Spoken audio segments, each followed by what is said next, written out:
Hey guys, welcome back to the second set of videos. So in this one, we'll be trying to factorize each of these 6 expressions. Okay, so how do we do this?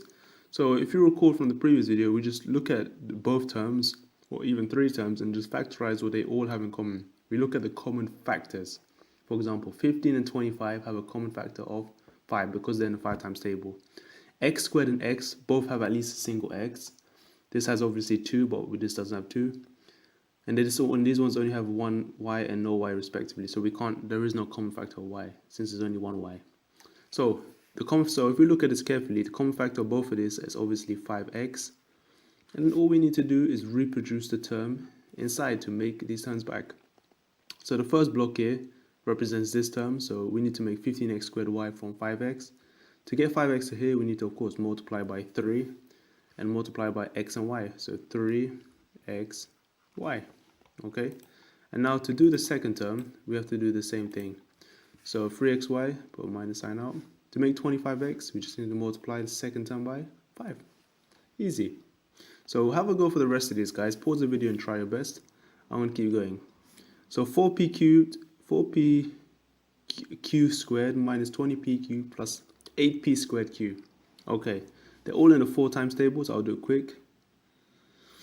They all have a p and q in common, single p and single q. And now to reproduce the whole term, to make 4p q squared, we need to stick in an extra q. To make 20p q, we just need to multiply that by 5. To make 8p squared q, we just need to multiply firstly this by 2 and p and stick an extra p, so 2p. Cool.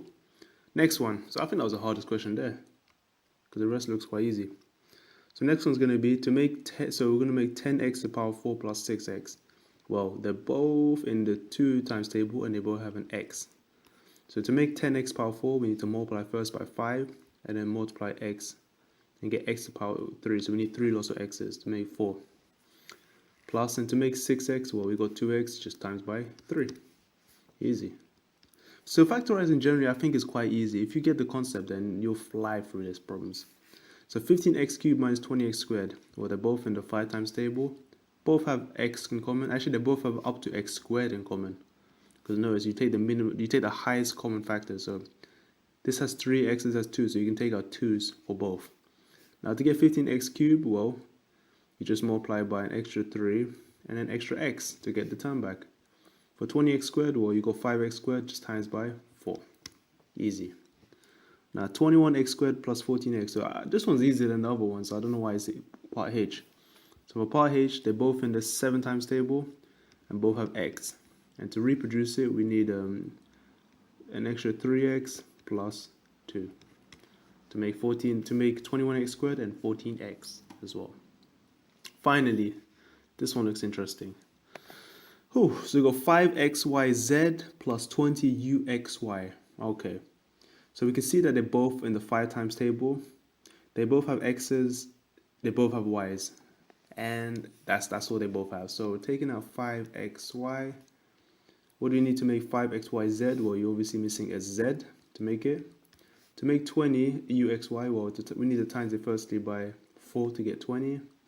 And we're missing a u. And that's it, guys. Well, that's the end of the second set of factorizing. So this one was definitely intense, so take your time, make sure you got every term correct. And once you complete this one, I want you to check out the third part. And that one, in my opinion, is a bit more tricky, but worth doing. But yeah, guys, thanks for watching, and I shall see you guys soon. Ciao.